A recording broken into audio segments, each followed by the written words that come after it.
الحمدللہ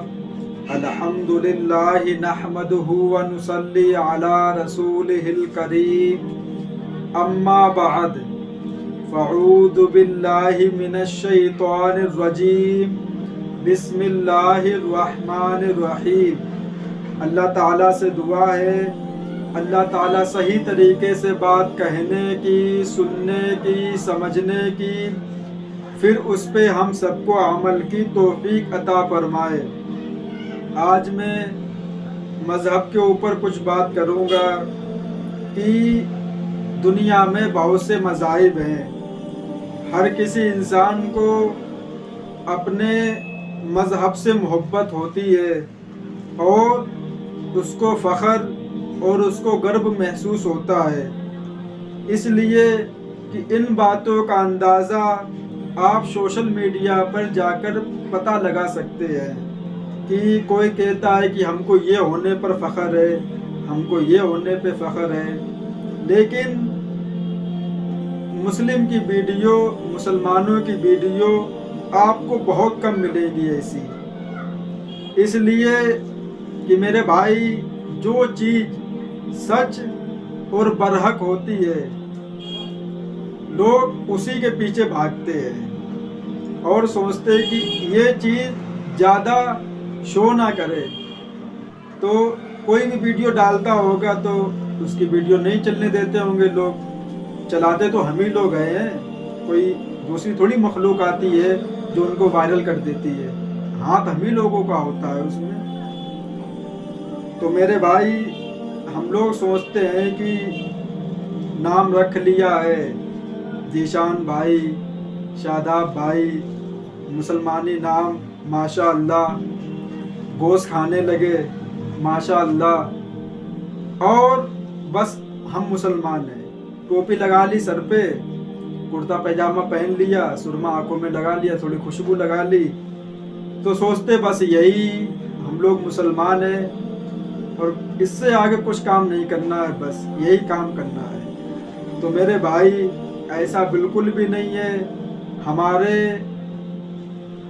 مذہب میں بہت سی باتیں بتائی گئی ہیں اور ان بہت سی باتوں کرنے کی تاکید دی گئی ہے اور بہت سی باتوں سے بچنے کی تاکید دی گئی ہے، لیکن بہت سی کام کرنے چاہیے، اور وہ کون سے کام ہیں جن سے بچنا چاہیے۔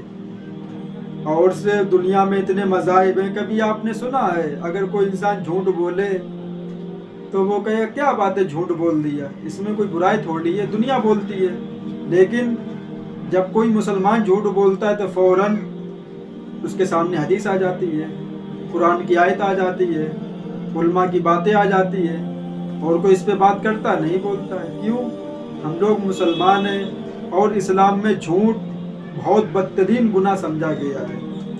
یہاں تک لکھا ہوا ہے کہ جب کوئی مسلمان جھوٹ بولتا ہے تو اس کے جھوٹ بولنے کی وجہ سے جو بدبو پیدا ہوتی ہے، اس بدبو کی وجہ سے جو فرشتہ اس کے ساتھ رہتا ہے وہ 40 قدم دور اس سے ہو جاتا ہے۔ اتنی بھینکر خطرناک بدبو آتی ہے میرے بھائی۔ وجہ صرف یہی ہے کہ وہ بدبو ہم کو محسوس نہیں ہوتی ہے۔ اگر وہ بدبو ہم کو محسوس ہونے لگے تو ہم خدا کی قسم کھا کے یہ بات کہتے ہیں کہ دنیا میں کوئی جھوٹ نہیں بولے گا، کوئی جھوٹ نہیں بولے گا۔ اگر گندی فلمیں دیکھ کے آنکھوں کی بینائی چلی جائے، جو دیکھے فوراً چلی جائے، جیسے موبائل کھولے اور گندی فلمیں دیکھنا شروع کرے بس اندھا ہو جائے، تو کوئی کرے گا؟ کوئی نہیں کرے گا، کوئی نہیں۔ اب ہوتا نہیں ہے، بات تو یہی ہے۔ کوئی زنا کرے اور زمین کے اندر وہ دھس جائے، زمین کے اندر چلا جائے، کوئی زنا کرے گا؟ ایک رپورٹ اگر بھی ایسی آ جائے، کوئی کرے گا؟ نہیں کرے گا، 100 بار سوچے گا کرنے سے پہلے، لیکن کیا بات ہے کہ اللہ دکھاتا نہیں ہے۔ بات تو یہی ہے، اور اس کا فائدہ ہم اٹھا رہے ہیں۔ وہ چاہتا ہٹاؤ، گناہ کر رہا کرنے دو، کبھی نہ کبھی معافی مانگ لے گا، ورنہ آخرت میں اس کا بھی حساب ہو جائے گا۔ بات تو یہی کہ ہوتا نہیں ہمارے ساتھ کچھ بھی۔ شراب پی رہا ہے اور شراب پیے ویسے کینسر ہو جائے، کچھ بیماری فوراً لگ جائے، کوئی پیے گا؟ کوئی نہیں پیے گا۔ بات یہی کہ ہوتا نہیں ہے، اور جس کو ہوتا ہے وہ دوبارہ کرنے کے لیے بچتا ہی نہیں ہے۔ تو میرے بھائی، ہم مسلمان ہیں، ہمارا مذہب اسلام ہے۔ اب اسلام کیا کہتا ہے، کن باتوں سے روکتا ہے، وہ کچھ باتیں آپ کے سامنے پیش کریں۔ ہم مسلمان ہیں، ہمارا مذہب اسلام ہے۔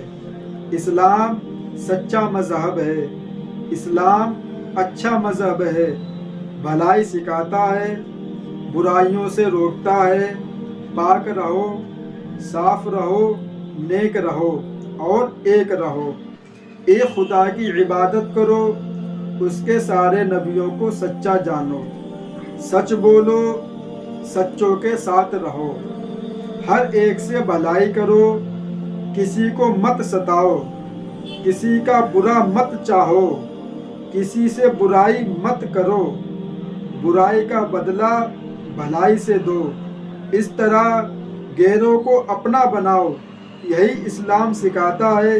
اسلام بہت اچھا مذہب ہے، اسلام بہت آسان مذہب ہے۔ تو یہ کچھ باتیں تھیں جو ہم نے آپ کے سامنے پیش کی۔ کیا؟ پاک رہو، صاف رہو اور ایک رہو۔ اس کی تھوڑی تاکید ہم کر دیتے ہیں۔ اب ایک کیا رہے، ہمارا خود کا مسئلہ حل نہیں ہے۔ کوئی کہتا ہے کہ دیوبندی حق پہ نہیں ہے، زیادہ نہیں بولیں گے اس پہ۔ کوئی کہتا ہے کہ یہ بریلوی ہے، وہ ٹھیک نہیں ہے۔ کوئی کہتا ہے یہ اہل حدیث ہے، وہ ٹھیک نہیں ہے۔ ہم کہتے ہیں کہ جو نبی پاک صلی اللہ علیہ وسلم اور صحابہ کے طریقے پر ہے وہی ٹھیک ہے۔ بس ہم اس بحث میں پڑھتے ہی نہیں ہیں، اور آپ بھی نہ پڑھو اس بحث میں۔ وہ کام کرو جو ہمارے نبی نے کیا اور صحابہ نے کیا، اور وہ کام نہ کرو جو ہمارے نبی نے نہیں کیا اور صحابہ نے نہیں کیا۔ بس یہ آپ کو سوچنا ہے، اور کیا کرنا ہے۔ کسی کو برا مت کہو کہ یہ بریلوی ایسا، دیوبندی ایسا، ہٹاؤ، اس پہ زیادہ بات نہیں کریں گے۔ اب بھلائی کرو لوگوں کے ساتھ۔ اب کون بھلائی کرتا ہے کس کے ساتھ؟ جو اپنے خاص کچھ ہیں ان کے ساتھ انسان بھلائی کرتا ہے، باقی تو سوچتا ہے کہ سب کوڑے دان ہے، جس کو استعمال کرو پھینک دو۔ سچ بولو، کون سچ بولتا ہے؟ کبھی نہ کبھی منہ سے جھوٹ نکل ہی جاتا ہے۔ ماں باپ کی خدمت کرو، پاک رہو، باتھ روم کرنے جاؤ، پانی لے کے جاؤ، یہی اسلام ہم کو بتاتا ہے اور یہی ہمارے نبی نے ہم کو بتایا۔ تو میرے بھائی، کوئی دنیا میں نہیں کہتا ہے کہ آپ باتھ روم میں جاؤ، پانی لے کے جاؤ، کیا ضرورت ہے؟ اس لیے کہ اسلام پاکی کا بہت خیال رکھتا ہے۔ اب لوگ تھوڑی حیا سے ہٹ کر بات ہے، لیکن بتانا ضروری ہے۔ کوئی مذہب کہتا ہے کہ آپ زیر ناف کے بال کب صاف کرو، آپ کی اپنی مرضی ہے، آپ زندگی بھر صاف نہ کرو، کوئی کہنے والا نہیں ہے۔ کوئی ہے کہنے والا؟ بتاؤ۔ آپ نے دیکھے ہوں گے غیر مسلموں کو، بغلے ان کی کبھی دیکھنا آپ تو پتہ نہیں کہ بے ہوش نہ ہو جاؤ دیکھ کے۔ تو کبھی مسلمان کی بغلے دیکھنا، اگر وہ سینڈو بنیان پہن کے ہاتھ اٹھا دیں اوپر تو کہو گے ارے اللہ کیا دکھا دیا تو نے۔ تو میرے بھائی، اب ہم لوگ آ جاؤ، ہمارے اوپر کیا ذمہ داری ہے؟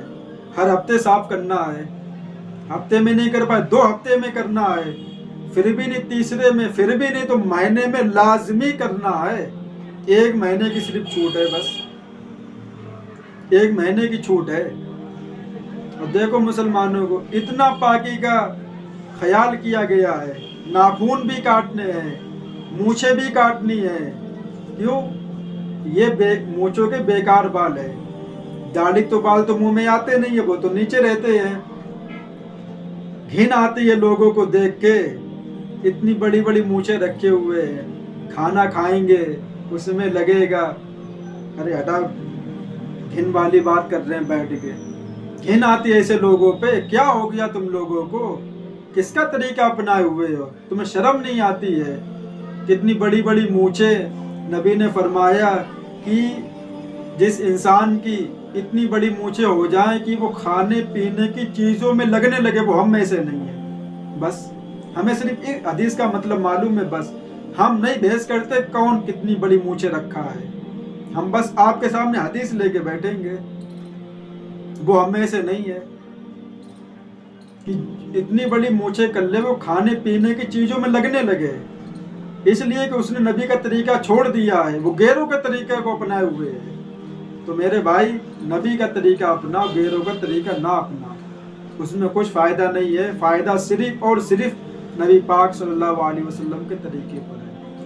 آپ مونچھیں ہٹاؤ گے تو آپ ہی کو اچھا لگے گا، دنیا جو کہہ رہی کہنے دو، ہمیں تو اپنے نبی کو راضی کرنا ہے، اللہ کو راضی کرنا ہے، کسی کو تھوڑی راضی کرنا ہے، ماں باپ کو راضی کرنا ہے بس، اور ہمارا کیا کام ہے یہاں، اور اچھے اعمال کرنے ہیں بس، کسی سے کوئی مطلب نہیں، سب سے اچھے سے بولنا ہے، اچھے سے بات کرنی ہے، پیار محبت سے رہنا ہے بس، یہی ہمارا کام ہے دنیا میں رہنے کا۔ اس کے بعد اپنے جو اعمال کیے اس کا اللہ کو حساب دینا ہے، اور جو گناہ کرے ہیں اس کی سزا پا کر جنت میں جانا ہے بس، اور ہمیں کیا لینا دنیا سے۔ اللہ تعالیٰ ان باتوں پہ ہم سب کو عمل کی توفیق عطا فرمائے۔ وآخر دعوانا وللحمد للہ رب العالمین۔